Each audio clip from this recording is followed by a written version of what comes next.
Hello and welcome to Team PokeMart, your one-stop shop for things that you need to stop and or shop for. And I must sincerely apologize for the lack of light valued customers. You see, we're currently in the middle of a bit of a blackout and I can't get through to the power plant because every method of communication I have available to me runs on, well, electricity. So instead I had Ditto turn into a safety hammer and decided it was time to crack open our emergency ELECTABUZZ, which is reserved for emergencies. Unfortunately, this ELECTABUZZ is a complete prick and ended up making things significantly worse. Now it's eating all of our ice cream, which, to be fair, I guess it was probably going to melt anyway, but still, I have no time for this. So today, we're not just going to sell this ELECTABUZZ, we are going to auction it to the highest bidder. That, or accept the very first offer that comes our way. I don't really care. But the bidding will start with a simple subscription to Team PokeMart, which will have the added benefit of keeping you up to date on all of our latest stock. Now, as you consider how much more you'd like to bid, let me tell you a bit about this pain of a line. Starting off with Vidilla Kid, we have one of the more aesthetically charming of the baby Pokemon, in my humble retail opinion, certainly much easier to sell than a fully adult ELECTABUZZ. Vidilla Kid is a rambunctious looking fellow with determined eyes and a scampish grin, which just screams chaotic child energy. However, its overall color scheme is black and yellow, making it look like some sort of heavily misshapen bee. Anyway, Vidilla Kid's arms are skinny at the shoulder, then once you reach its forearms, they get chonky. Meanwhile, when it comes time to reach the hand portion of the arm, we realize that Vidilla Kid doesn't really have any hands to speak of, and it's more like his arms just suddenly stop with a trio of claws, thus making it very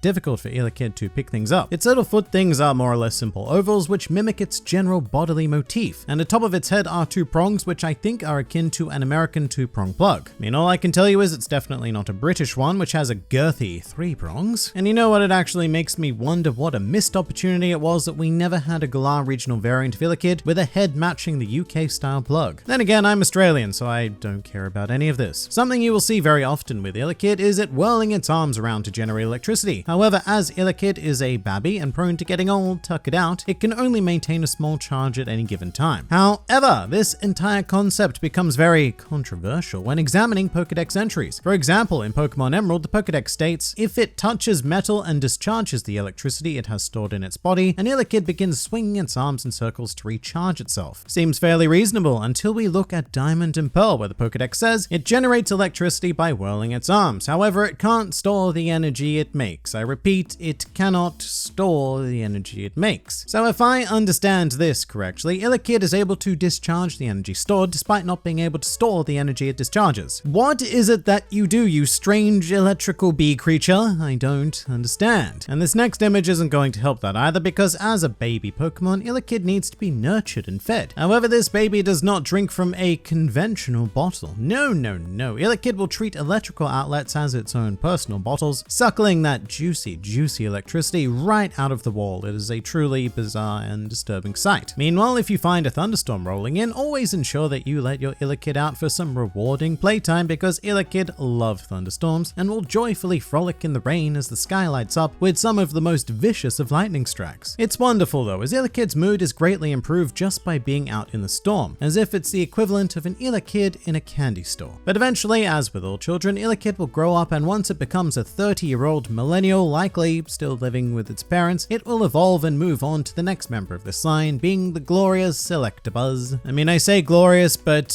well, I suppose you can be the judge of that. I mean, to me, this thing has the face and attitude of a rowdy teen with no job and therefore no money to spend at Team PokeMart, and is therefore nothing but a dirty moocher just sitting there eating my poor, perpetually melting ice cream. Where 2 prongs once sat are now 2 tufts of hair, as well as 2 antennae with balls on the end of them, which is fun because balls. But below these antennae are black markings which look like a painted V-stroke shape, and we can see a lot more brushed on markings throughout its body too, like its stomach. You can even see a thunderbolt shaped there, smeared right across its proud, pudgy belly, and I suppose, to be fair, at least he looks a lot less like a bee now. However, the trade-off for this is that ELECTABUZZ actually sounds more like a bee, given that it has buzz in its name, so it's more like ELECTABUZZ. Just as with Vidilla Kid, ELECTABUZZ will wave its arms around like a windmill, which will give a nice little boost of power to all of its punches, although sadly it's commonplace for enemies to just casually walk away and escape during the process of charging its arms up, making ELECTABUZZ highly impractical for combative purposes. And ELECTABUZZ's shape is also apparently always tingling with a thin layer of electricity that is constantly discharging, and if you happen to get close to one, you will notice that your hair will stand on end. Like right now, for example, and ELECTABUZZ, could you kindly get away from me? You're ruining my professional image. These little leakages of electricities are always far greater than the amount of electricity it eats, which essentially makes Electabuzz a walking natural generator. In fact, there's research happening right now exploring the options of storing lightning in Electabuzz so that more energy can be created and utilized, which terrifies me because it would seem that this whole system is entirely dependent on the cooperation of the Electabuzz in question. And in the worst case scenario, we could end up creating an unruly lightning god. Interestingly enough though, Electabuzz have a very active social life, as during thunderstorms they will compete against each other, forming opposing gangs and stuff, and then proceed to scale mountains and trees and anything tall and towards the sky in an attempt to get struck by more lightning than the other team, generally to the tune of AC/DC's Thunderstruck playing on loop in the background. And as an electric Pokemon, they are also frequently found in power plants, which makes sense, right? But as a result, these poor fellas get the blame for a lot of electrical chaos. For example, if there's a blackout, it is usually said that it's because an Electabuzz wandered away from the plant or has eaten all of the electricity like the greedy moocher he is. However, the truth more often than not is that the employees of the power plant are the ones at fault, but it's just so easy to blame your Pokemon co-workers. For example, every time the communal biscuits go missing in the Team PokeMart staff room, I just blame Ditto. Ditto ate them. It certainly wasn't me, your hard-working local manager. Now, with the introduction of Generation 4, we also learned of a new item known as the Electrolyzer, and this item is crucial if you are interested in evolving your Electabuzz. And all you really need to do is slap this bad boy on that bad boy, and you will create a third, bigger and badder boy, which will emerge after being traded, as Electabuzz turns into a mighty fine Elector Ayah. And would you just look at this beast? He's a far cry from his predecessors, now having grown up into a smiling, confident, yet rather sinister looking adult. There is really no situation in which I want something with these monstrous eyes and semi-smile looking directly at me, at least not something with access to what looks like tentacles. And you know what, let's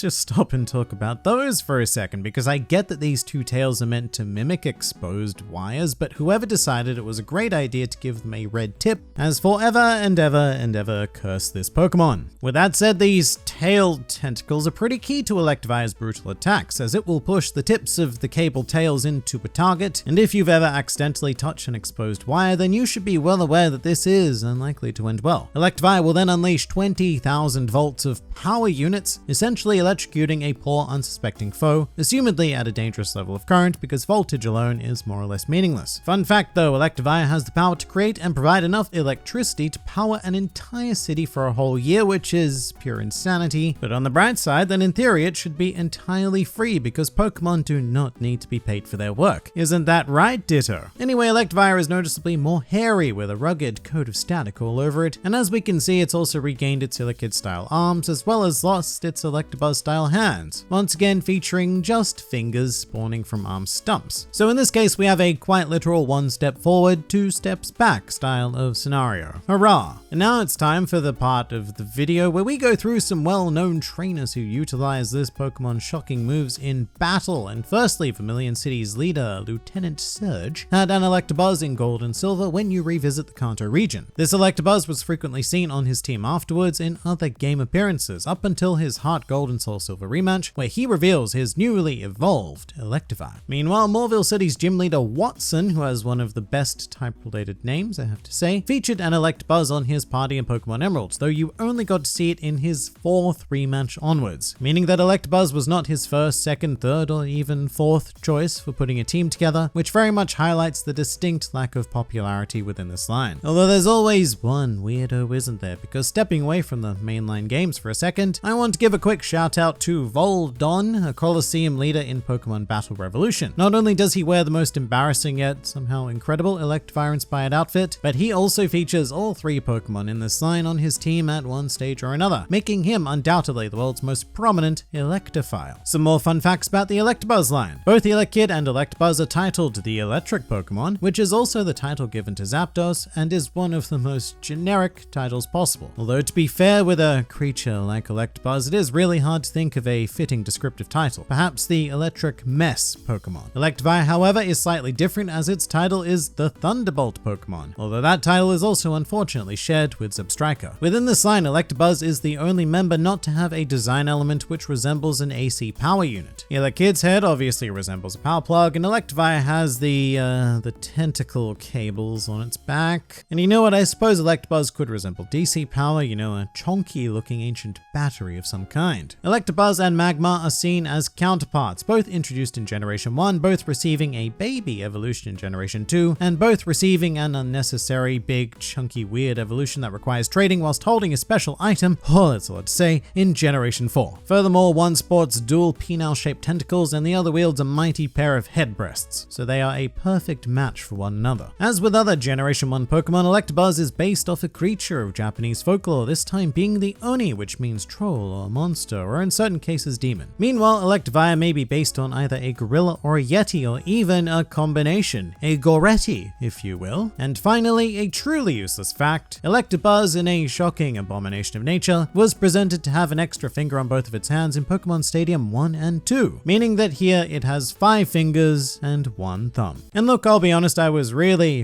hoping that by the time we reached the end of this sales pitch, lights would have just magically come back on, but no, we're stuck in complete darkness. Well, this is just wonderful, isn't it? So valued customers, please do shine some light on the ever-increasing void that is my soul with your purchase of this Electabuzz, and just as a reminder, I will take literally anything. But despite the darkness, please do make sure to stop by Team PokeMart and say hi, which you can do in the comments below. And if you're interested in some of our other merchandise, then please do click these tantalizing links over here, and don't forget to subscribe to the channel for regular updates on our new stock. But for now, this has been Team PokeMart, and I'll see you next time.